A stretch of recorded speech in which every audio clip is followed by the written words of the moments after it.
Hello and welcome to today's podcast. I'm Susan Guthrie, your host, and today is a big day. I say this on every podcast taping, I think, but today is a really exciting day for me because my friend, Michelle Dempsey-Multack, is here with us today. So first, welcome, Michelle.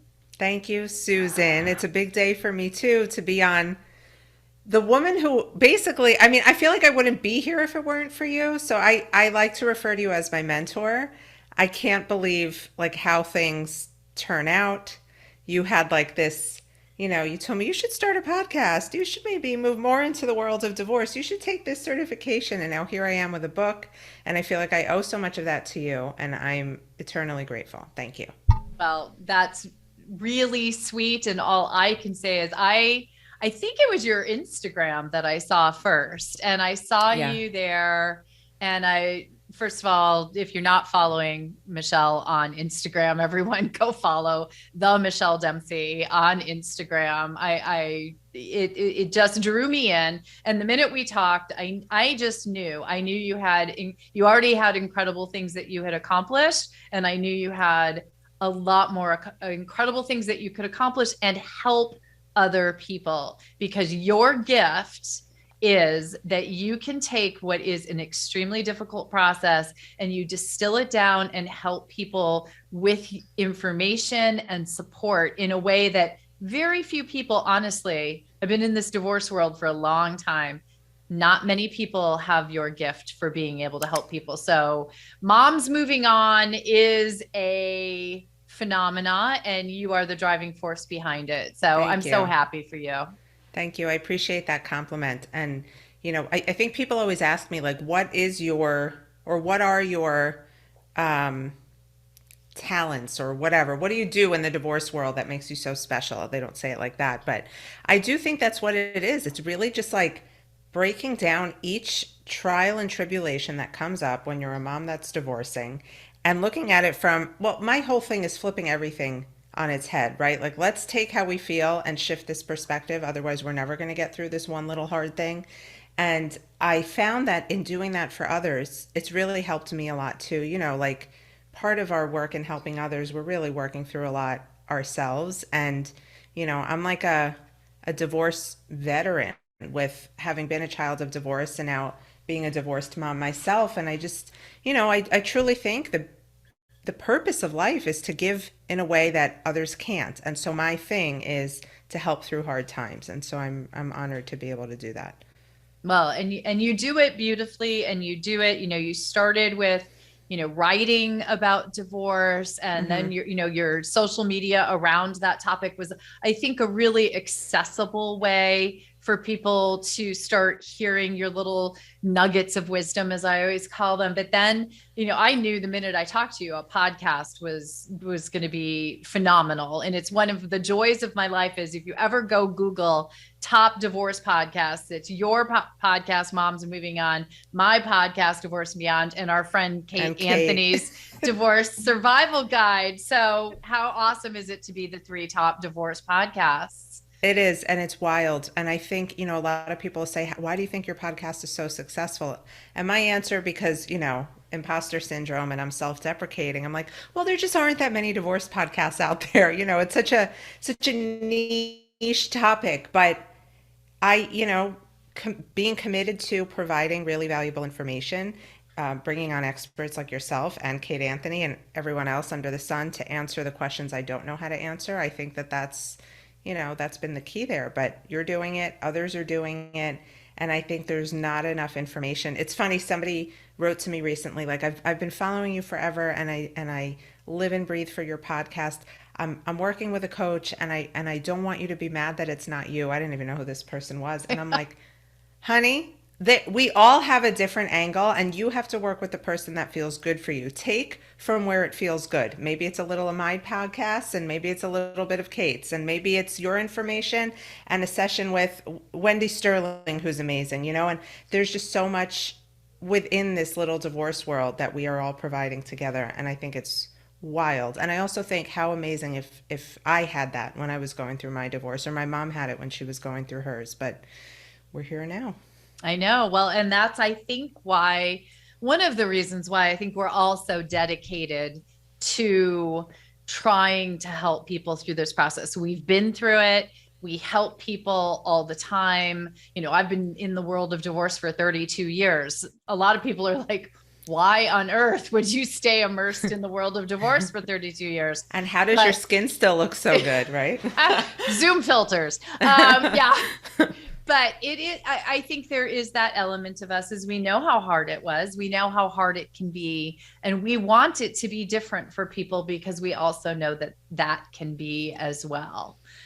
And so one of the things, your next foray into helping people can see it who are watching the video. I also have, what I'm happy to say is, a pre-release copy, because I got to read the book several months ago before it was ready to go to publishing. And I'm hopeful that I wrote some words about it that I think it's really going to make some big changes in the world. So I'm hoping those are in there because I truly believe in the power of this book. Hold on. I have the finished like hardcover copy now. Oh, you do? I saw you a picture of so many of them. Yeah, there's a page with your endorsement. Anyway, you're in here. I mean, you're all over it. Well, right because here. Oh, Susan Guthrie. See, guys, right if you're looking on the video, there I am. And honestly, I was honored to be able to read it. I was blown away when I read it. And when, next week, this episode, we're taping this the week before the release. It's going to come out the day before the release. So for all of you who are listening or watching right now, the book comes out tomorrow. And you can still pre-order a copy today, but it's coming out tomorrow. And I just want the world to know about it, because this is just as your podcast, just as your social, just as your writing, and you yourself as a speaker, everything that you do has started to change the lives of so many women. This is going to continue that. And so I'm so happy to see it birthed out in this world. I'm really, truly thrilled for you. Thank you. I appreciate that. This is like hard. It's hard not to get emotional thinking about, I mean, the crazy amount of DMs and emails I get from women that are like, it's 4 a.m, I can't sleep, so I'm binging your podcast and I'm looking through your Instagram, and thank you for being you. And I still read those. I get so many of them, Susan, and I read them and I'm like, huh? Like, what did I don't think it's me. I think it's just this power that we make somebody else feel when we tell them it's all going to be okay, because it is all going to be okay, right? But I'm so grateful to be in this space and to know that I'm impacting the lives of others. I think it brings me such a sense of accomplishment and fulfillment. And at the same time, I'm really clear and authentic with people that, like, I don't have it all figured out yet either. Like, co-parenting is an ongoing, adventure, I'll call it. Like, it is an adventure is a good way to put it. Yeah. That's the word. It's an adventure. And the more I work with clients one-on-one, and the more I get to hear people's stories, and the more I take a step back and look at my own situation from a different perspective, I feel, it just is, it's like a cycle. Like, I can just continue to give and learn and grow. Yeah, well, and you have, as I said earlier, you do have that beautiful way of being able to distill down really difficult concepts and really tough emotional moments in this process into almost a soundbite or a t-shirt slogan or a social media. No, Christina McGee has the t-shirt slogans. She does. But I have the memes for sure. She does have the memes. And by the way, your reels and TikTok are killing it these days, lady. So thank you. I mean, you have to videos. I have to keep up with like the masses. Like, all of a sudden Instagram was like, we'll pay you if you start making reels. And I'm like, I don't want to be on video. That's like makeup and clothes, and okay, fine, whatever. Well, you look fabulous, and I look forward to them every day. Thank you. But I do want to talk about the book, because what I thought we would do, again, I mentioned I've read it. I've actually read it twice. I read it back several months ago, and then I just read it again last week.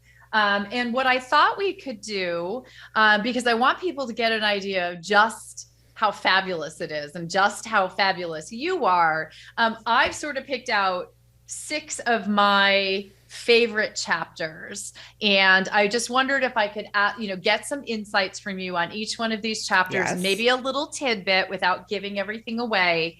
Yes. Just so people can get an idea of and Yeah, run I would out love to people. hear which Get the six. I book. have no idea because there are so many chapters. There are almost 30 chapters because I literally had to cover everything. Well, and you did, and that's one of Yes. the aspects. So I took six. Okay. The ones, and it's not surprising. I think three of them are kind of on the co-parenting side of Hmm. things, and three of them are more about you and you're the listener, the person who's reading it, in their sort of recovery or process. So let's start out. I see. I think I want to start out with ex bashing. It's ex Yes. bashing. Will you ever get over hating your ex? Hmm. That's an important one to write for me because I grew up with two parents who hated each other. And for me, it was really easy to have to accept that my emotions did not have a place in front of my daughter. But it's really hard for some people to take a step back, and even when I very plainly and simply put it out on Instagram, you know, ex bashing your ex in front of your children will damage your children. I still get responses like, "But they should know what kind of dad he is," and I'm like, "Oh God, like Yeah, you but don't yeah, but yeah, but the years in therapy for me to undo the damage and the brainwashing and the manipulation, and even if you think it's a benign comment like, "Oh, of course your dad didn't give me the check. He never brings the check." Things like that put so much weight on a child's shoulders and tears them up emotionally.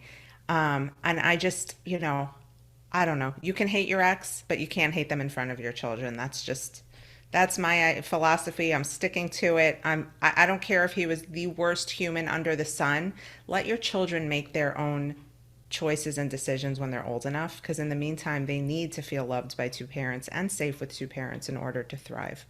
yeah, I think that's I've heard you say that before, and I know it comes from a really deep place because of what you went through as a child, and Yeah, that you've been able to then turn it around, and that you took that experience and were able to translate it into your daughter's experience, or to make sure your daughter's experience was different. I think that is a great deal of the power behind that message. You right. said on our prior episode that you came on, and I use this quote attributing it to you all the time, but you said, I wake up every morning and want to be, or decide to be that day, the person I want my daughter to be when she grows up. And Yeah. I think that's so powerful. And it's a hard role to fill because I'm like riddled with issues that I'm like starting to see a little bit in my daughter, whether it's her perfectionism or, the shoe's got to feel just right on the foot, or, if she doesn't get an A on something, she freaks out. I'm like, oh my God, this is my child. But it's making those conscious decisions every day to say, okay, what do I want her to feel? What do I not want her to feel? Who do I want her to be? And what role do I play in that? And it's exhausting, but that's parenting. And especially when you're parenting in pieces, when I'm a 50% parent. So I have to make like 200% effort when I'm with her. And it's the life I've committed to. And I'm not perfect. And, it's funny. Her therapist said to me recently, like, maybe you're doing it too well because she doesn't see that with you. There's like, you don't mess up. You don't have those weak mom moments. And I'm like, you know what? You're probably right. And I coincidentally had one recently in front of her, and she was like, "Mom, you Who are okay? Like, you? who are you?" Like, I yelled for the first time I think ever in her life, and she was like looking at me like, "Who is this person, and where did my mom go?" But I was so happy to have a human moment in front of her because I do work that hard, and I do put a lot of pressure on myself to give her the examples and teach her the things that weren't taught to me. Yeah, but I can hear that actually. There's a great deal of power in showing our children that we are human. I Vulnerability. remember I'm in my 50s. I'll say that. I won't say exactly where in them, but I remember a day as a child where my mom was having a bit of a meltdown, and she just said, "Well, I'm not perfect." And I remember thinking, "What? Yeah. What? You're my mom. Of course you're perfect." Right. And that's always Bella's response to me because I've started saying, "Oh, well, if I put the wrong socks on her that day, mommy doesn't do it all of the time, mommy makes mistakes too." And she's like, "No, you're the queen, you're the princess." She doesn't see it like that, but I think, and I did write in the book about letting your children see you cry. I would never advise dumping all of your emotions onto your child. I would say, get in the car, grab some tissues, and have a good cry. But if they do see you being emotional or having moments of vulnerability, it's such a great opportunity for like a teachable moment. Like, don't be scared of your feelings. Feelings happen, and we go through hard things, and it's okay to be upset about them, as is the case with divorce. Yeah. And maybe just talk to them about it, and Yeah, without having to delve into the details of hating your ex, and that might be why you're crying. right. So I love that, you know, the ex bashing and why it's not a good idea. And you actually just mentioned one of my other favorite chapters, which is parenting in pieces. Yeah, How to survive your time without your kids. I know this is a huge challenge, especially, I'll be gender specific, but I do know that I hear this reportedly, through clients. It's really hard for moms in many cases, especially because when they've it's been yeah. primary. Yeah. And even if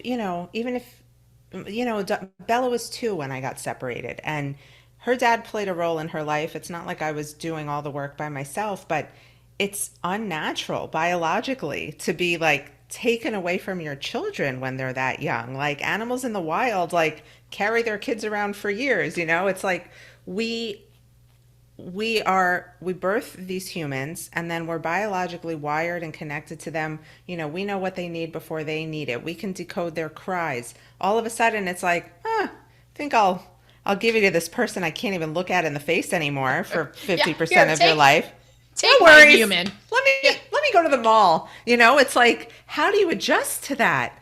It was it still is one of the hardest things I have to do. And obviously, I'm much better at it now, 5 years later. But like, even now, like, I know she went there and she was upset about X, Y, and Z. And I'm like, oh, God, I wish I could be there to talk her through it, And that's just part of it. And you have to really take a step back and say, okay, the benefits to parenting in pieces, there are many, as I wrote about in the chapter. One of them being that if you do it the right way and you're not, a total disaster, constantly making your child feel bad about the other parent, your children are learning to be resilient and adaptable. Like, there is no kid that goes back and forth between 2 homes that isn't going to be able to like rock it when it comes to going to college or going away to sleepaway camp, or just being a well-functioning adult. Like, that's a great lesson in itself.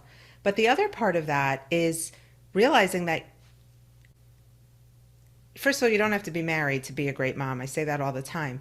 But the time that you do have with your children, not that you wouldn't make it wonderful 100% of the time, it becomes so much more intentional and filled with purpose. Like, I remember when I started co-parenting, and, all these mommy accounts on social media would be like, oh, someone take my kids away from me, or, I need to go hide in the closet and have a glass of wine. And I'm Fine. like, what? I don't feel that way ever. And yes, of course, there are challenges when I'm with Bella that I'm like, Jesus, just go to sleep, or, but it's this notion of, I those 18 years are basically 9 years for me now, so I'm gonna make those 9 years freaking amazing, and I'll lay with her a little longer, and I'll brush that knot out for the 18th time because she claims it's still there. I'll do those things because this is my time with her. And lastly, parenting in pieces, if you're gonna wallow in, oh my God, I can't believe I have to co-parent, you're completely missing the point that, like, you do get time to yourself now. And that time is where you rebuild yourself after divorce. You can't parent 100% of the time and then give yourself a break to get your mojo back. That's hard. So if you can make the most of it and really applaud yourself for leaving a hard situation so that your kids can see a happy mom rather than just a married one, then that helps shift the perspective a bit.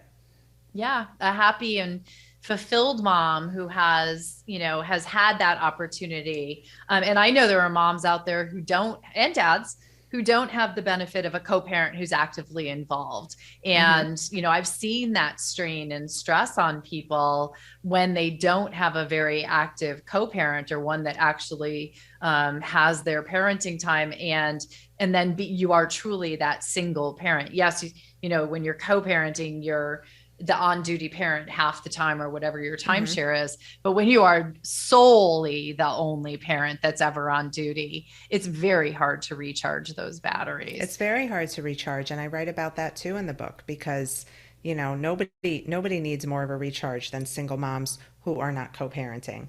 I mean, I saw that with my own mom, and she was unapologetic about her recharge time. She called in her resources, whether it was my grandma who lived in the same neighborhood or a babysitter. Like, my mom truly lived her life in spite of her two children and the divorce. And it was amazing because I got the best of her when I was with her.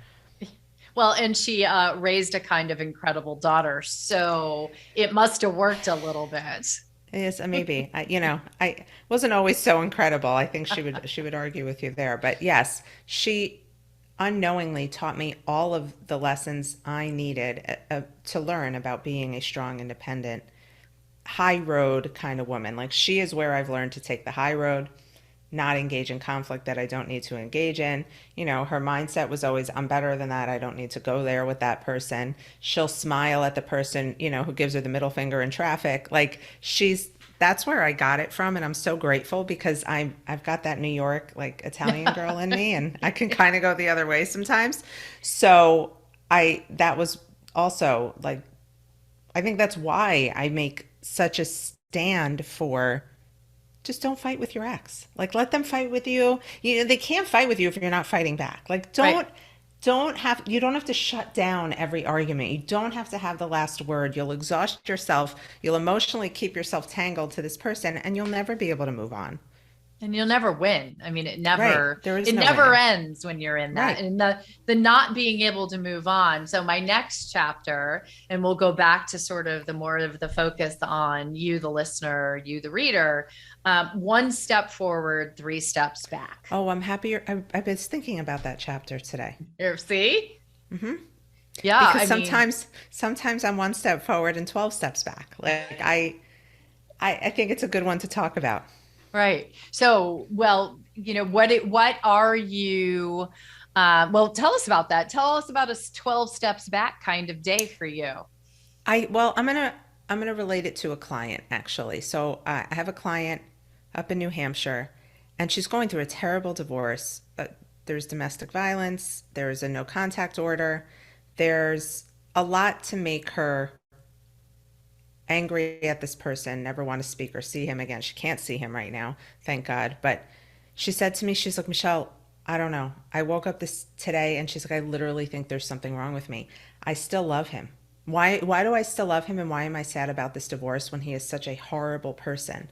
And I'm like, hello, because like you don't just like get divorced and then all of these feelings go away. It's okay to take a few steps back and look around and understand your feelings and help yourself process them. I think that's so important. We in the social media world, the term healed is everywhere. Like, you have to heal, you have to heal. Yes, you have to be healing. You're never fully healed. It's like you never fully learn everything there is to know in the world. You're constantly learning and evolving. If you just put this pressure on yourself to just get over it, be healed, never have any more setbacks, you're setting yourself up for failure. And that's really what the chapter is about. You have to accept that some days you're going to be on it and rocking it and like, I don't need no man. I I've am got good. this. Look at me. And then, as it was my case, my internet went out and I had a nervous breakdown because I didn't have my husband there to fix it for me and I didn't know what to do. And it was like 3 days of wallowing in like pity for myself. So those moments are okay. And if we don't allow for them, we can't process them. If we don't process them, they stay built up in us and they come out in other ways. And so, you're going to have your days where you feel like you're over it, and your days where you're like, why do I love this person who hurt me? And I just think that's all a normal part of the process. And I was really trying to clarify that you don't have to feel bad about those feelings. Yeah. Well, as our friend Dr. Elizabeth Cohen says, who will be at the book launch Yes. tomorrow, um, Yes. we have to stop shoulding on ourselves, right? We Hmm. have to stop saying, I should feel this, I should get over this, I should do this, that, be that, or feel this way. We are Yeah. human. You're going to feel um, 3 steps back, some or 12 steps back, as you said, some days. Yeah, and in my own personal situation, I'm always talking about boundaries. I'm really good at setting boundaries. I'm really good about not showing up to every fight I'm invited to. But I'm also human, and there are times I'm also a human people pleaser. Like I will just say yes to avoid a fight 99% of the time. Sometimes I can't do that, and I set myself back emotionally. I'm like, oh, why did I just let him get the best of me? Or why did I respond to that? Even in the most amicable of situations, you're gonna not see eye to eye all the time. And and sometimes I'm not at my best, but I learned from it. And what's great is I've learned to apologize. Like my ex said to me last weekend, like, there was no need for you to get upset about that. Like, I was just trying to have a conversation. And then I wanted to remind him, like, why I was upset. And I'm like, you know what? You're right. I didn't. And I'm sorry. I'm sorry I did that because I know it ruined your afternoon. Sorry. And I think, that's growth on my part. But well, and I would imagine there was a whoa There was no moment for him. response. Yes. Oh, Like, well, who is this person? only some people grow and some people take a little bit longer. So give it time, I maybe. think he was Or, just floored by my apology. That's all. yeah. Well, but I do think that's growth on your part, and that's a step forward, right? So and maybe it's several steps forward. So there's always steps forward, there's always steps back. Um, well, so let's talk about co-parenting again, because Okay. I have a few. There's actually 2 more chapters. I'm going to do 2 more co-parenting chapters, and we're going to end on a you chapter. Okay. Um, First, and these were 2 of I love. So one of Michelle's wonderful talents is coming up with these catchy titles for each of her chapters that really make you want to dive into that chapter. So this one was co-parenting life hacks, consistency in 2 homes. I'm like, life hacks for co-parenting. Who doesn't want to know what's in that chapter? Right. Like, save me the trouble. Tell me what Yes. to do. Yes. Yes. Well, yeah, listen. Everybody is going to have in their co-parenting relationship like these things that drive them crazy. For me, one of them used to be Bella not having everything she needed in my house, or she would get to her dad's and then there wasn't, she didn't have the shirt that she needed. So, it's just about, I don't want to give too much away, but the chapter really just talks about where you can make life easier in that co-parenting process. And it also teaches you about, which battles to pick, what not to stress so much over. A lot of people worry about maintaining consistency in 2 homes. Like, everything has to be exactly the same. It absolutely does not at all. In fact, when it's different, it's actually exciting for the kids, and they learn, this is life in daddy's house, this is how it's going to be here. I love X, Y, and Z about daddy's house, and then here's life in mommy's house. It's a little bit different, and these X, Y, and Z things feel good there. And if they're not life altering things, like, I don't know, one parent says, yes, no, you don't have to go to sleep and I'm going to leave you home alone when you're 5, and the other parent is more safe and secure. If it's not that, there's so much you can let go of and not drive yourself nuts Yeah. over. And it's drive yourself nuts, right? Because in most of those cases, if it's not a safety issue like you're talking about, and it's really just we have a bit of differing styles, and face it, a lot of parents who are still together have exceedingly different parenting styles. And I wrote about that in the book too. And the other point, I mean, we can't gloss over, is that if you did everything the same way and you saw eye to eye on everything, probably wouldn't be getting divorced. Like, the idea that you're going to get divorced and then, one of you is going to listen to the other about how to do every little thing is, it's asinine, and it's Yeah. just not going to be that way. You really just have to worry about creating your own consistent routines for your kids, because if they know what to expect in both places, even if it's vastly different, they still have a sense of security because they know what's coming. And those boundaries for them are important, and doesn't have to match up with your ex at all, really. Yeah. Well, and I think you just dropped a little golden nugget there for people. The consistency can be within the household. not between the two households. Mm-hmm. Be consistent in your home. That's what you can control. Right. And So, now when we're dealing with kids that are older, a lot of what I write about is school age younger children, elementary age, because that's my demographic. But if you're dealing with teenagers, yes, discipline should be consistent in both homes. If you're a 50% co-parent and you have a 10 p.m. curfew in one home and a 12 p.m. curfew in another, things are going to get a little hairy, and you do have to come together there more on certain things. But I can't tell you how many moms will reach out to me and be like, "Oh my God, it's 9 o'clock and the kids aren't asleep. They go to bed at 8:30 with me," and I'm like, "Guess what? They're still going to go to college. They can still thrive. Like they're gonna be okay.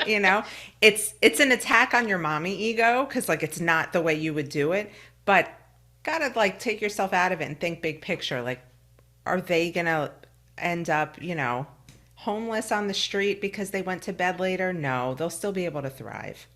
yeah, we promise that if they Promise. end up homeless on the street, it won't be because of bedtime. Right. Yeah. So, and I'm just going to cough for a second. Sorry. No, go for it. Uh, it's allergy season for me, so this has been happening to me. Sorry. I'll pause for Spring's a Darlene. coming. Yep. Not to Chicago quite yet, but soon. All right. So that kind of leads into the other co-parenting, and this one had another title that I just couldn't pass up, and they kind of go together. You also have a chapter entitled Parenting Plan Secrets No One Yes. Has Told You About. Yeah. And I'm like, Yeah. how can you not read that chapter? Well, hello, I was getting divorced, and I think it's in the beginning of this chapter where I write about like, I'm not the person to stop and ask for directions. I don't Yes. read the directions on like, I was making slime with Bella earlier, completely messed it up because I didn't want to take the 2 seconds to like read the directions. I did not ask any questions. My lawyer gave me a standard Florida parenting plan, said, look it over. I went like that. I handed it back. I'm like, yeah, it's fine. Fine. Like, hello. Now I'm left with things that I'm like, what? Like, why couldn't I stop for 5 minutes and read things through and ask questions? I think the other part of that is for a lot of people, they don't. They're very intent on rushing the process because they think once they're divorced, their lives will be easy. And I'm like, nope, that's not how it works. Because if you don't ask the questions and you don't understand what a right of first refusal is, or you don't ask about how you can not spend every other Christmas without your kid. Like there are ways to make the parenting plan work so well for both you and your children, and it's not necessarily in the standard one that your lawyer is going to hand over to you. And so that chapter was important to me because, I always like to say I learned the hard way. This is one of those things I really learned the hard way. And yeah, I mean, most of my sessions with clients now that, they're always like, tell me, let's look at my parenting plan. And I'm like, I'm very happy to do it because, once that parenting plan is signed and sealed and delivered, it's very hard to undo anything in it. And, it's worth taking the time for. Oh, it sure is. And actually, I'm just going to say here, I'm really happy to say you are actually one of the inaugural graduating classes of co-parenting specialists Mm-hmm. that we have with Mostyn Guthrie. Michelle just came and with a few wonderful colleagues, because she's so dedicated to really making divorce about kids and divorce kid centered. And that's one of the things we talk about in that, right? Being able to make a parenting plan that works for your kids. And the standard templates that come from courts are not usually the ones that are going to do No, that. no. And one of the biggest nuggets that I took away from that co-parenting specialist course was I love the saying, keep your children at the center, not in the middle. And, we talked about bringing the children into the room, metaphorically, when you're creating the parenting plan. Like, what would feel the best for Susie and Johnny? Not, well, I'm not going to, whatever, give you time with the kids on Christmas. Like, who does that hurt? It doesn't hurt anybody but the kids. And so that's just, if I could tell anybody one thing about divorce is like, do it through your children's eyes, not through your emotions. Oh, such a good one. That's another t-shirt slogan we can grab. And Christina would like that one, Christina McGee. Oh, she's amazing. She really is. She is. And so we have to end though on, Why? Oh, no, I'm well, just I kidding. know we could go through it. There are a lot of chapters. How many? 30 some here, but There's like 27. Yeah. We could 27. stop with one more. Okay, we're going to do one more because I loved I just had to include this title for the chapter in here because I'll be honest with you, it reminds me of you. And it is Oh. sassy, classy, and a little or a lot badassy, being your best self after divorce. Well, who doesn't want to be that? Yes, And exactly. I got to tell you, is that the chapter about the bodysuit? I think it's a chapter about the bodysuit. That's one Yeah, of my favorite chapters me because too. that chapter, the story in that chapter that I added that was personal, was about me at a time right before my marriage ended. I didn't know when it was ending, but we weren't in a great place and it hurt. And I took it personally. I thought I was a failure. I thought it was me emotionally. I thought it was me physically. Bella was not even two at that point. So I was literally always in like a dirty t shirt and ripped jeans and Spit up and yeah. did not feel the least bit attractive or, I was kind of, I had no connection with myself at that point, I should say. I didn't really value what made me me or what gifts or unique qualities I brought to the world. It was really just about trying to make my marriage work and trying to be a mom. And I had a weekend alone. My Bella's dad that weekend went to a bachelor party. My mom offered to watch Bella and really encouraged that like I should go out and do something for myself. So called my best friend and I'm like, she was single at the time. I'm like, let's go downtown. And she was like, okay. And I'm like, it was so hard getting dressed that night because in my mind, like I didn't want to be too sexy because I'm married and I had this like bodysuit hanging in the closet. It was like, Michelle, wear me. Tonight's the night. Put me on. And I'm like, I don't know. I don't know. I'm like a married mom. Like, and it was nothing over the top. It was just something I had never worn before. And I remember putting it on and I'm like, oh, hello. Like there you I are. remember her. Yes. And I put it on and I felt like so good. And it was the first time I had, I don't know, felt confident in a really long time. And so we went out for drinks and I'm super awkward. Even when I'm single, like if a guy comes over to buy me a drink, I'm like, haha, I don't know. Like, no thanks. I'm very weird like that. So in my bodysuit and my jeans, a man did approach me to buy a drink. And I mean, I had my wedding ring on and I said no, but I'm like, yes, I still got it. Like I got it, and it gave me this sense of like security that I still had something worth desiring and maybe it was shallow in that moment and I was only worried about the physical, but that's when I started really reconnecting with myself again and saying like, okay, this marriage could potentially end. What am I going to do? How am I going to feel good? How am I going to feel strong? And within that came, I was in the process of building a business. I used to have a marketing business and I just went like balls to the wall, like built that up. I was going to be successful. I turned inward. I really did. And, I'm sure if you ask my ex, I was selfish and disconnected at the end of the marriage because I was working so hard for what was next because I didn't want to be left like down and out. So my husband always says I'm one step ahead and I kind of am. I'm always planning for like the next thing. Well, and you mentioned Spencer, your husband. You are a mom who has moved on, and it's why Moms Moving On is the perfect name for the podcast and now the Hmm. book. Michelle, I'm so happy for you. I'm so excited for the book to come out. It's Thank coming you. out tomorrow. Everybody's now heard just some of the gems that, I mean, just abound in the book. Tell people about launch day tomorrow, where they can get the book and what's happening tomorrow. Yeah, you still have time to pre-order the book. It's on Amazon, Barnes and Noble, all everywhere. But if you go to my website and pre-order, you'll also see information to join our launch day summit. So I'll be celebrating the entire day of book launch with some of my favorite divorce professionals, Susan included, obviously. We have Dr. Elizabeth Cohen, Dr. Eileen Cohen, who is a psychotherapist and talks about managing your anxiety through the divorce process. We have Kate Anthony, who talks about those changing friendships after divorce and how to manage them. We have Evelyn Mendal, an early childhood expert, who's going to be talking about how to speak to your children about divorce and the complexities of co-parenting. So much good stuff. There's other people, and I can't think of it right now, but that event is free for anybody who pre-orders, because it's really just like saying thank you. Here is a crash course in everything you need to know about divorce before you read the book. And so I'm excited that we'll be doing that. I think it'll bring a lot of value, and I couldn't imagine celebrating such a big day without you ladies. Well, I'm telling you, they were about to switch the day of the launch, and I wasn't going to be able to participate, and I was absolutely crushed because I am so excited for you, and I'm so excited for the world to have this resource.